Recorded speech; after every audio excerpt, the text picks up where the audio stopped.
bendito que moras en lo alto del cielo, Señor, te agradecemos este día, la oportunidad de poder estudiar aún tu palabra con la libertad, Señor, que tenemos. Pedimos, Señor, que tú puedas darnos entendimiento de ella y darle también las palabras que necesita hablar el hermano Parminder, que tú puedas iluminar su mente y a nosotros darnos el entendimiento. Quédate con nosotros, permítanos esta tarde, por Jesús, tu Hijo amado. Amén. Amen. We're looking at Daniel chapter 8, verse 11, continuing with our study of that verse.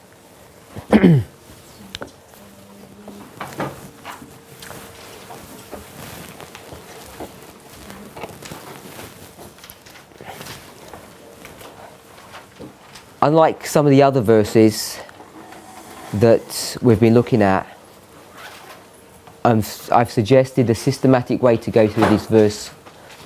There are so many twists and turns in this verse that, having gone through this verse a number of times with people and in my own studies, I've given us 6 guidelines in a sequence that I'm not saying you have to do, but I think it's quite profitable. And it takes you systematically through that verse, helping to explain why we say what we're saying with respect to what the daily is in this passage. So I gave you 6 guidelines, if you like, rules, however you want to view them. Gender. The word by should be the word from. The word sacrifice. Having a look at the grammar of this verse, this sentence, the word take away and the word sanctuary. So we've looked at the grammar, hopefully quite extensively. So if I were to ask you, when we talk about, when we talk about gender, number 1, what are we talking about when we say gender? Male or female, but specifically what is male and what is female? How do we approach this? The female is little horn. Okay, so if the female is the little horn, what's the male then? Then what's the little horn? The female is pagan, the masculine is pagan. So Pagan or masculine is pagan. The horn is both. yeah. So, which verse, Sister Alison? When it talks about the little horn. Right, verses 9 to 12. Wait, just the word little horn. Daniel 8, 9. Verse 9. So in verse 9, it mentions the little horn. And the little horn is feminine.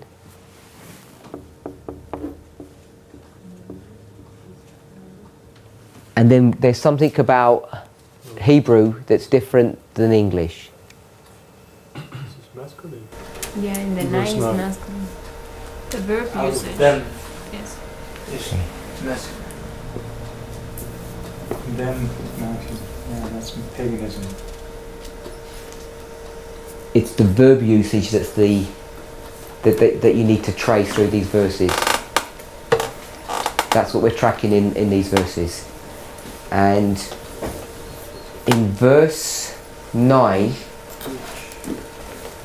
we haven't discussed this really, but I'm just adding this in. In verse 9, it says, and out of one of them came forth a little horn. So that phrase, came forth, is what you're going to track in verse 9 as being the masculine. So it goes from verses 9 to 10, 11 and 12, and you're tracking the verb, whether it's a masculine verb or a feminine, and in verse 10 it's feminine, verse 11 it's masculine, and then verse 12 it's feminine again. Now, even though the little horn is feminine, the action is masculine. So we've got this masculine, feminine, and we've said that in the English you could identify it in a crude fashion because it says it and he alternating in these verses. You need to keep an eye on verse 12. What's in verse 12 that you need to keep an eye on? No, it says an host was given him. So that causes a problem, but you see it's italicized. So our argument is that the word him shouldn't be there. So a host was given, then it carries on, yeah? So the first rule is gender. So that you know this is the masculine phase, this is pagan Rome. Brother Tabo just told us. Pagan Rome, because it's masculine.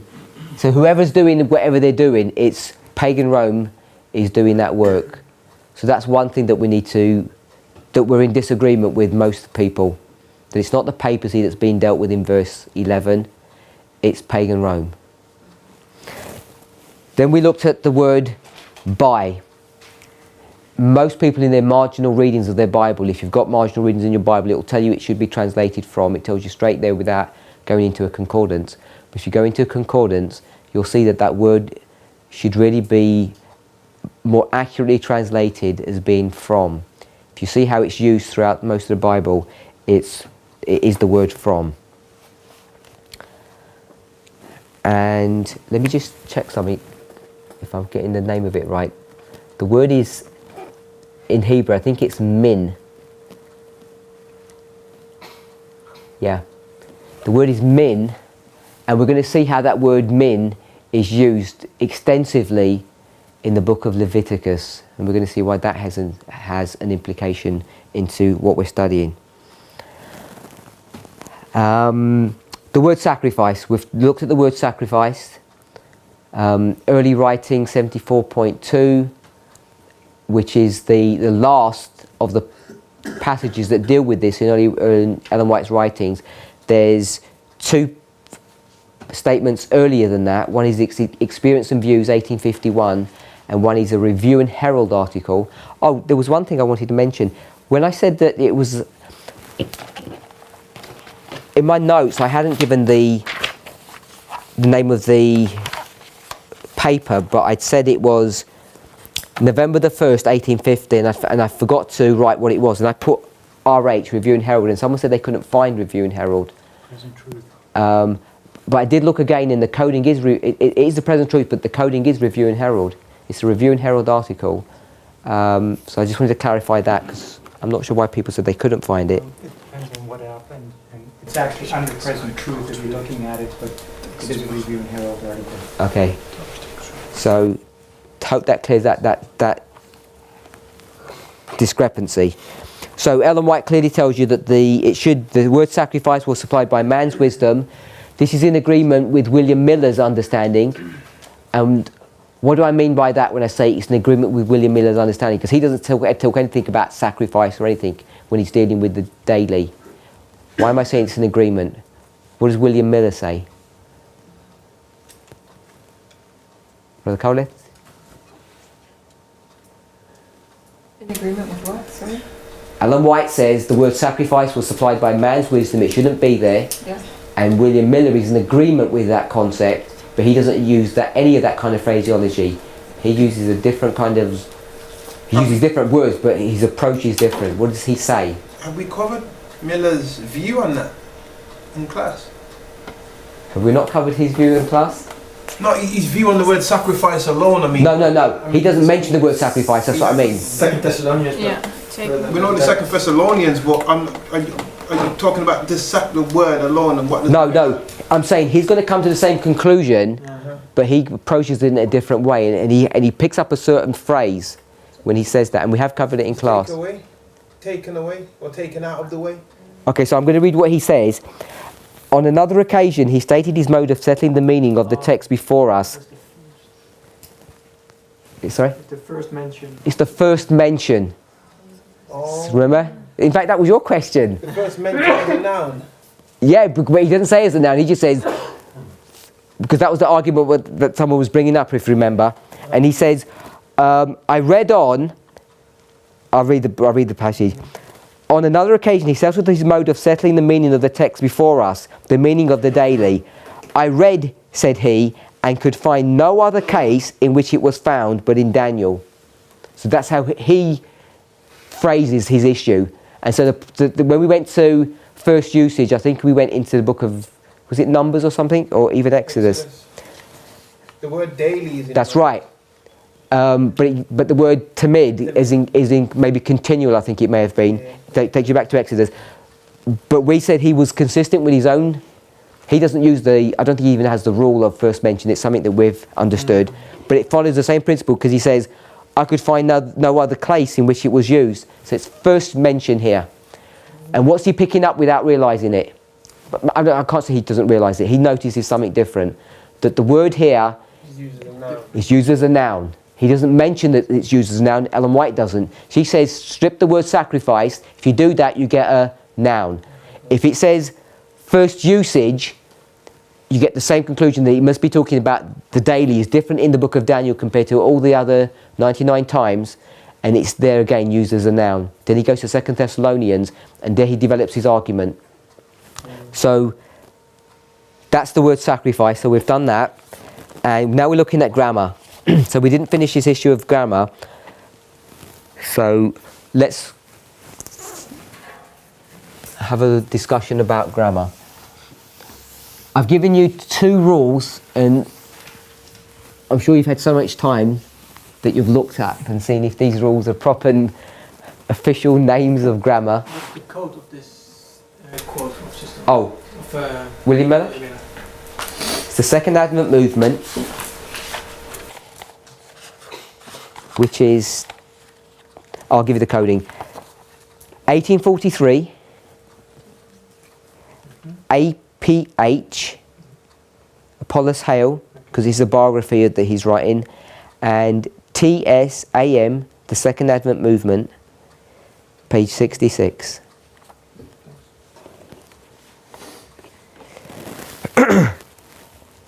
So the 2 rules that we're looking at, as I say, this is my version of it.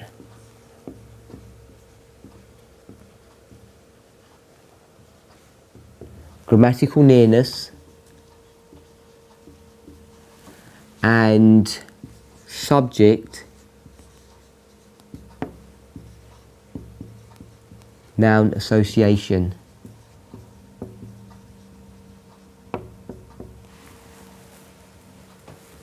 Sister Tiffany, do you remember what those 2 rules are referring to? Well, Jonathan? Do you remember what we said these 2 rules are going to? Yeah, the one was John and Jack do something, and he says something, and then this grammatical nearness refers the he to Jack because it's closer. Good. So it's going to connect these 2 this way because Jack and he are the closest things together. Yep. So if you've got a sentence that doesn't make sense, that's a rule that you use. And then this one? This one, we said John hit Jack and he cried. And then the he refers to the subject, which in this case would be John. And in this sentence, this is the subject. I didn't put all the words that you just said. This is the object. So you need to understand what a subject and an object is in a sentence. Subject is what this sentence is about, the thing or the person, and he does something to somebody. So Mark drove a car. He does something to a car. So you can have many, many variations, but you need to know who the subject is and who the object is. So they're the 2 kind of rules that we want to look at. So the sentence says, yea, he magnified himself. So we've got he. He does something, even to the prince of the host.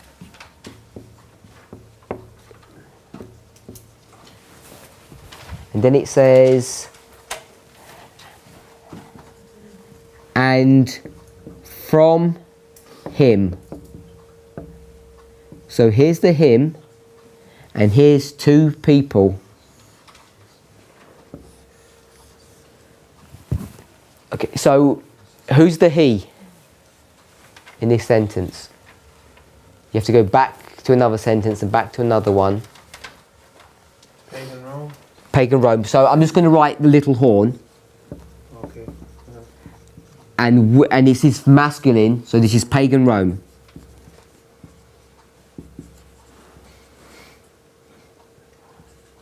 So this is the subject of this sentence. So he is going to do something to him, and from him something's going to be taken away. So if we use this rule here, rule number 1, who's the him? The prince. Yeah, so we should, who is the prince? We haven't tackled it, but we're not really going to, because you can show quite easily that this is Jesus. And there's consensus on that. So the little horn is going to do something to Jesus. And then it says, and from him. The same. It's the he. So this is, if you use this rule here. Oh no. He ain't. Jesus ain't the him. If we use this rule here. Are you asking The who's him Jesus? refers to. No, I'm asking who is the him. That's the he. The little horn. No. Let's use some grammar rules, some rules of grammar. If you use the first rule, it's him is. So it's going to be Jesus. So Brother Colis is disagreeing with that. And my question to you, why are you saying the him is pagan Rome? When you read that verse, that sentence, how do you get that? Because the him is the subject. But this is a rule of grammar. Well, it's not looking like a rule to me. Hold on, let me read it again and get back to it. Hold on. If we just stick to Adventism, 20 million people believe that rule. If you go into Christianity, it runs into the billions. How can the him be okay? You explain to me how the him can be Jesus, because that don't make sense to me. Don't try and imprint your understanding of the sentence, because like but if you just read the sentence, Okay. if you just Okay. Yeah. if you just read the sentence, it would be Jesus. It would be this prince. Why? Because Jesus is introduced, and then he's saying, and by him, the person that's introduced. Yeah. The very next person, you got the prince, and then it says it's going to say something about him straight away. Yeah. Okay, I see that. So that's rule number 1. If you use that rule, it would be Jesus. Yeah. So this is rule number 1. But if we use rule number 2, then it would be pagan Rome. I'm using the second rule. Okay, so you want to use the second rule. So you want to use the second rule, and 17 million people want to use this rule. So the question is, how do we know which rule is correct? So I mean, these are real rules. So, But you mean, just from my understanding, 70 million people want to be that Jesus because they want to be the heavenly ministry of Christ. so we're going to say this: the little horn does something against Jesus, and from Jesus, What's the daily taken away? the daily sacrifice is taken away. So, we could quickly change some things in here, and we could change this to ministration.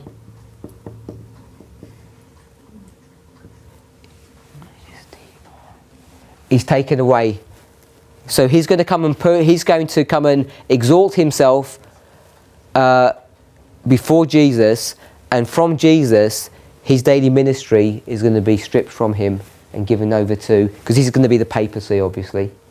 So this is how this is the logic that they want to use. Okay. So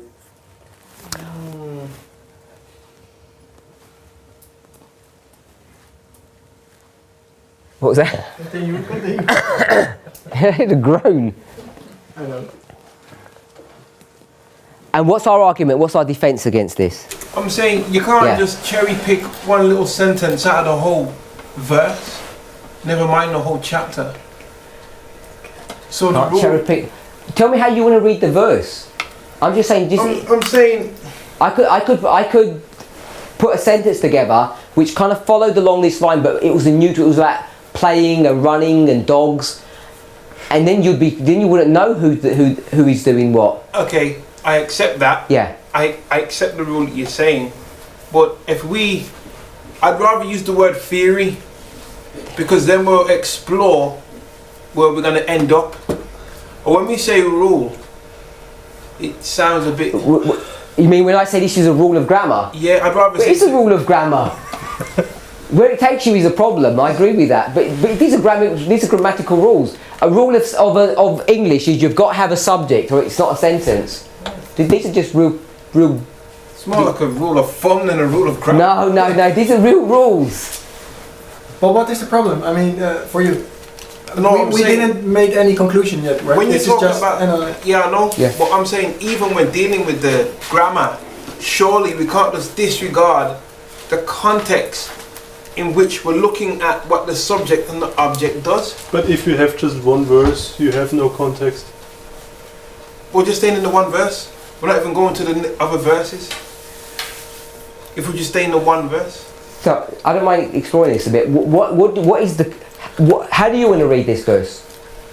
I just want to read the whole verse and see where we end up. And then that will determine rule number 1 or rule number 2 to be employed. The first bit. How much you want to split this verse into? How many segments? I've got it split into 3.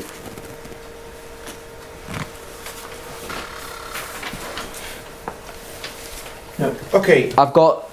You magnified yourself. He magnified himself to the prince of the host. That's one segment here. And that's the little horn, we've covered that. And then it says, and from him the daily was taken away. So I've got the second bit here. Okay. And because I wasn't going to put it, I'll put it underneath here. The third bit. It says, and the place of his sanctuary was cast down. So we've got the place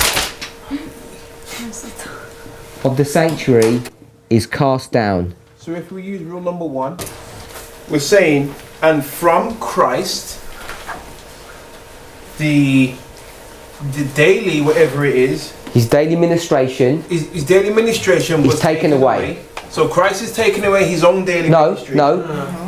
From him. From him. He's taking it away. He's taking his ministry from him.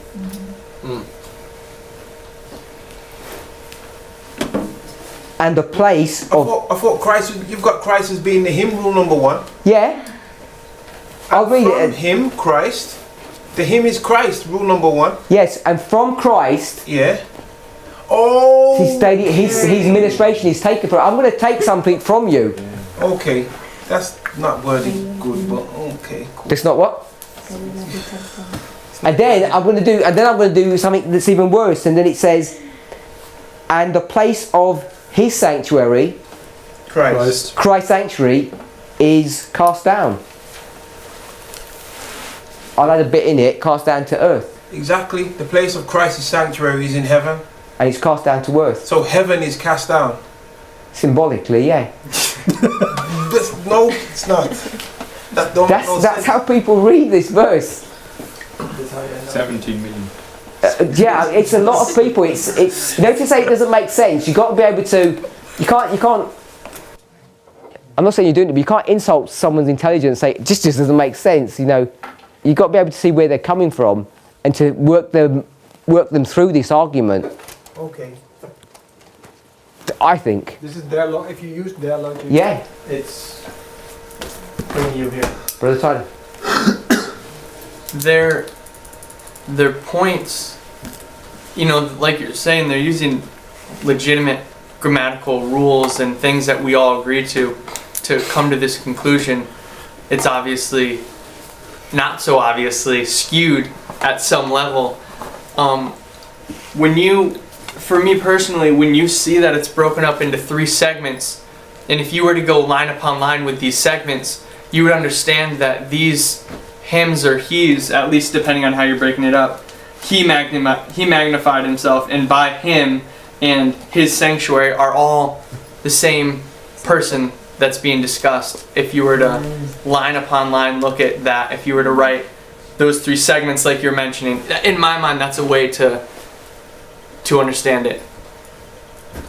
But that's what we just did. If Welcome. I don't know, did you just do that? If we use this rule here, if we use this rule here, we've got, because I could just get rid of this and put the little horn. The little horn does something to Jesus, and from him, as soon as you lock into who this him is and you say it's Jesus, the second, the his has to follow on with the him. The him and the his have to be the same person. And so you, so then you funnel into making it all Jesus's thing. What I'm saying is, if you were to break it up and you were to write on the board, yea, he magnified himself even to the Prince of Hosts. I've got that bit. Yeah, and then under that, you write, and by him the daily sacrifice was taken away. Another line. And then under that, you write, and the place of his sanctuary was cast down. I see what you're doing. You're putting the hymns and the his underneath each other. Yeah. So it's referring to the subject. Yeah. They're all the same subject is what I'm trying to say. Not according to rule number 1. But Well, rule number 1, you got to figure out, is it rule number 1 or rule number 2? And I'm trying to give a reasonable explanation in my mind about why rule number 2 makes more sense to me. 17 million don't think so. So before it used to be the other way around. You can add an T to the K. You can add an T. So what we want to do is we want to let's look at the Hebrew of this verse. So if you go into the Hebrew, the way to do this is if you have, depending on what programs you have, if you have eSword. So on eSword you've got KJV, you've got KJV Plus. Everybody here uses eSword mostly? And then you've got, and the plus is Strong's, with Strong's number on it. You've got another one called Hot Plus. And this is Hebrew Old Testament. Sorry? I don't think that comes. It's on the laptop, on the PC version for sure. Oh, maybe okay. If on the iPhone, because you got it on iPhone, yeah?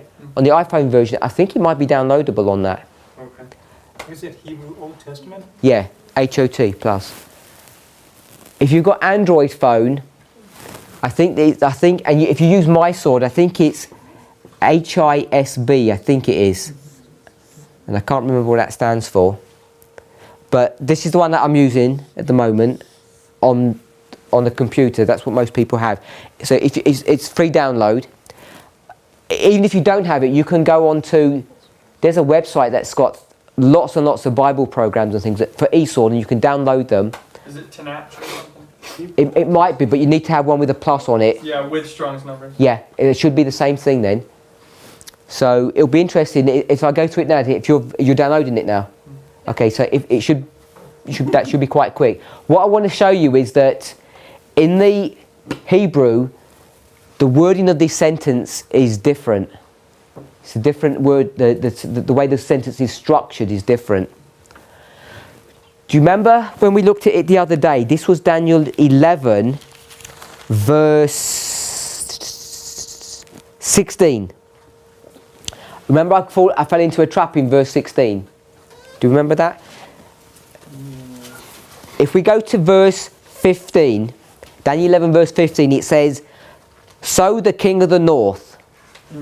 King of the north is the subject of verse 15. Let me put it over here. This is Daniel 11. Verse 15, it says, king of the north. Here's the subject. Then when we went into verse 16, it says, he comes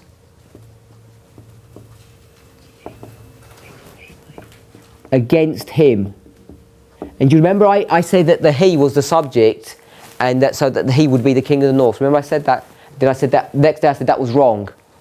That him is the subject. Sorry, no, not the subject. He's still the subject of this sentence, but he's the king of the north. Yeah? So the way sentences are written, sometimes they don't have absolute clarity on what's being said. And here I've got the subject is doing something to the object. Subject is doing something to the object. But you can switch a sentence round and reword it, and you can put the object in front of the subject, but it doesn't do away with this being the object and this being the subject. It doesn't have to be the subject comes first in the sentence. You can write a sentence in a bad way to make it the object first.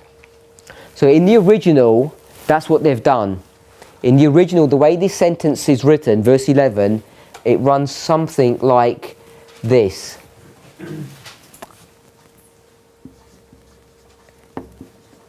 Even to the prince of the host, he magnifies himself.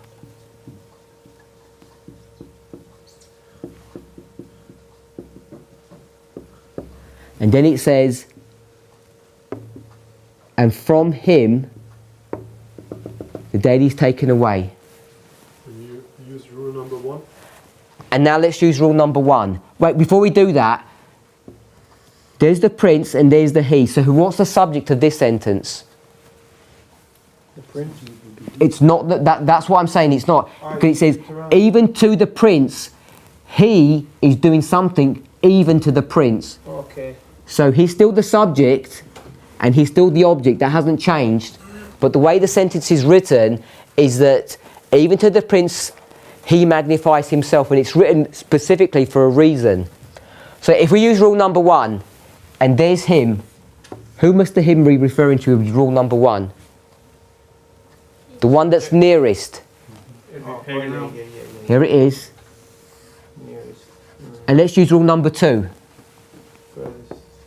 Rule number 2 is the subject. It's still the same thing. It's still the same thing.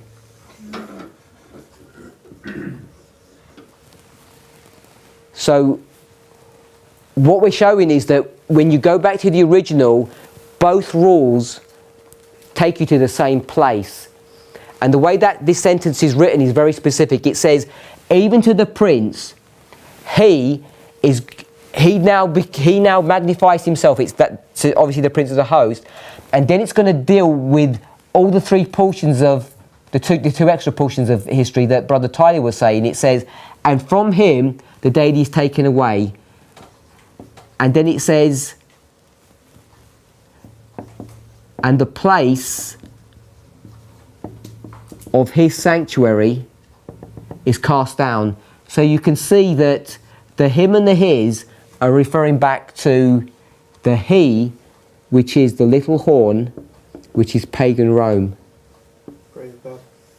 Yeah, it really praise God, because I think it's a really neat. However way you look at this verse, you always come up with the same answer. And when we're doing with grammar, we're at number 4, so we've got 4 rules that are all taking us to the same place. That he magnifies himself, and from him, and and the place of his sanctuary. All of them are leading back to pagan Rome. Brother Tyler, I think, do you have your hand up? I can ask you later. It's about the translation, but Okay. it's not necessarily German. So, Jonathan, sorry. How can we prove that, because I cannot read Hebrew, that This is my question. Yeah. Actually. You need to have a plus with it. You Yeah, need to have a Hebrew Old Testament that's got the Strong's coding with it. I have it, but it's just Hebrew. I can Okay, read yeah. Hebrew. So you go through this. If your version is around the same as mine, the first word that you're going to pick up is H5704. So H5704 says something along the lines. Is it right? It's right to left, right? Right to left, yeah, Pretty backwards. right. Okay. So it's going to say something like and unto or even to. Then the next one is 8269, which says the chief or the prince. And then the next one is 6635, which says the host. So it's the first 3 words are saying even to the prince of the host. Okay, so that's the beginning of it. Even to the prince of the host. So you can read it even if you can't read Hebrew. Host, army, I have. Army, that's fine. the host or army. So it says, even to the prince of the army. Then the next one is 1431, which is something like he magnifies or he exalts. Disdain or honor, also in pride. Yeah. And then the next one is 4480, which is from. So the sentence is going to read, even to the prince of the host, he magnifies himself. Which is the order that I've got here. Even to the prince of the host, he magnifies himself. Okay. In the Hebrew it follows the same grammatical rule as we understand it. And so this him is attaching right back to... So why did they change it then in the English version? Why did they say... Why did they translate it like it is translated? To make it hard for us. I don't know. Okay. So maybe it's just that. To make it different. I don't know. Brother Colin. I was gonna say, it seems to me that the Hebrew has grammatical rules also, and we've tried to not only change the words but change the grammatical rules to suit our words, and that's probably how the message has been lost in this translation. Yes. Because how are the translators looking at this verse? What do the translators understand that John Peters understood? What's the theme of Daniel chapter 8? The little horn. The theme, not the subject, the theme. The theme is the sanctuary, the feasts, this cultic religious symbolization. John Peters understands that, and so do the translators. And so they come to this verse and they're saying, daily sacrifice has got to do with who? God's people. There's a service going on, and everybody knows who Jesus is. He's our high priestly minister, the high priest. He's going to minister for us. So when they read this, who else could this daily sacrifice be referred to except Christ's ministration? So they're going to skew this verse back to make it say what they want it to say, based upon two premises. That the first thing is, what is Daniel 8 about? It's all about the sanctuary, and who deals with the sanctuary? Christ, the high priest. And when it talks about the daily sacrifice, because everywhere in the Bible it talks about some daily, it's talking about some kind of sacrificial system. Most of the time, they're going to imprint the word sacrifice. As soon as you do that, who does any daily sacrificing? He certainly doesn't. It's Jesus that does. So they're going to twist this verse around to make it say that in the English. And they're doing that based upon the beasts are described as being sacrificial animals. Yeah. And the cleansing of the sanctuary at the back end of this. The whole thing, they can see it's all about the sanctuary, these sanctuary animals, the cleansing of the sanctuary, there's this daily. Every time you talk about the daily is a continual. And that whole thing about continual is the morning and evening sacrifices. So the morning and evening sacrifices, where are they going to get that from? Verse 26. It says the Marea vision of the day of the morning and evening. Verse 14 says 2300. It doesn't say days, it's 2300 morning and evenings. This is the continual. And so then when they go to continual, they know this must be talking about the continual sacrifice. Who sacrifices continually for us? You've got Bible verses to do to prove this. This is proof texting. You proof text this, you're going to go back to Jesus. So they're going to make this verse. They could have done it even if they'd left it in the original, but they want to twist it around to make it clear to you who is who. That this is Christ's ministration that's being dealt with, and that's why they switched this round. Their agenda. Their agenda. It basically comes down to their agenda, Brother Johnson. I'm not sure if you just answered this question, but we know the Hebrew. Our pastors, they know Hebrew. What? So, and if they just would have, they directly can see that this sentence is switched around. What? And if they use the same grammatical rules, they should have come to the same conclusion. So what is their... But I guess you answered the question, what is their... how do you say? Agenda. I'm not trying to say the pastor... when I meant agenda, I meant the translators. Something about what you've just said. I can only speak about education in the UK because that's where Brother Collis knows this. When you in the UK, from about, it's earlier at an earlier age now, that from about 11 to about 16, you normally have to do a foreign language. Mostly it's either French or German. Now, if you go to the UK, nobody can speak French or German, but everybody has done about 4 or 5 years of French or German at school.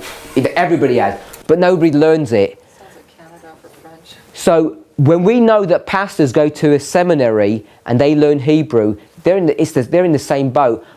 I don't think the vast majority of them ever learn Hebrew or Greek. It's just a class that they have to go through to jump through some hoops.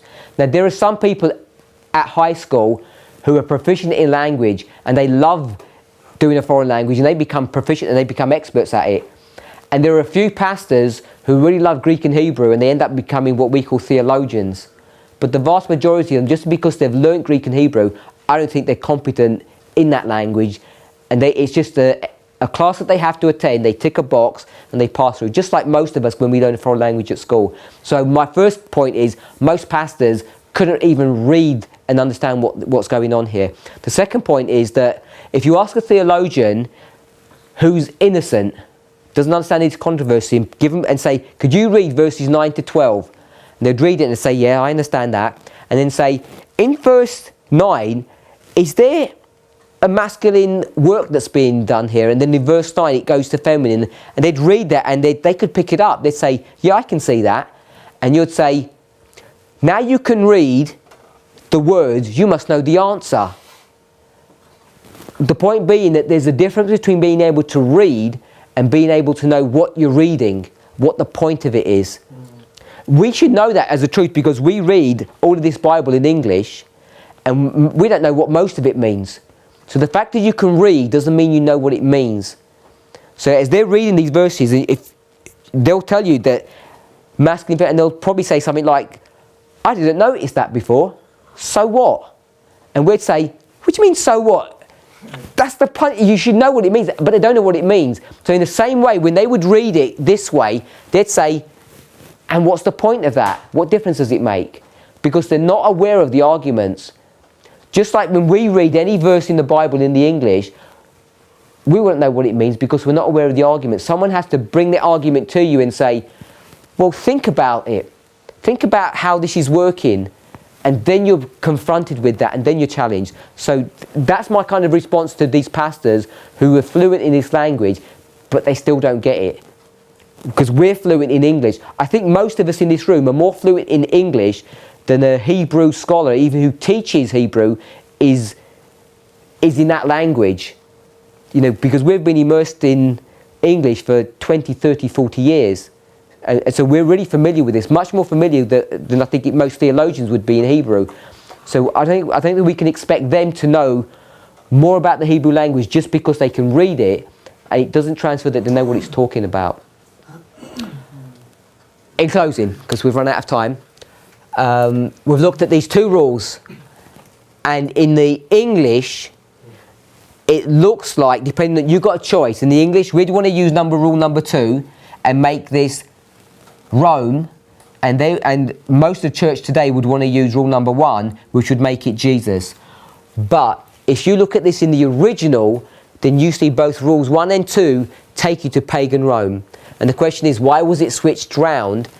And I think the reason it's switched round is because the translators are trying to not translate, they're trying to interpret.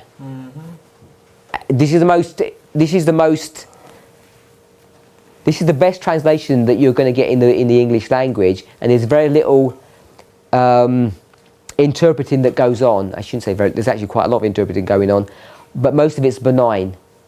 And this is one of the ones where it's not benign. You need to know that they interpret it and know why they're interpreting it and know why they make a mistake. If you go back to the original, it's really clear that Daniel is very specific. He wants you to know that here's the prince of the host, and he's going to take all the bits and pieces that are to do with pagan Rome and tuck them at the back end of the sentence in the place that he wants them to be.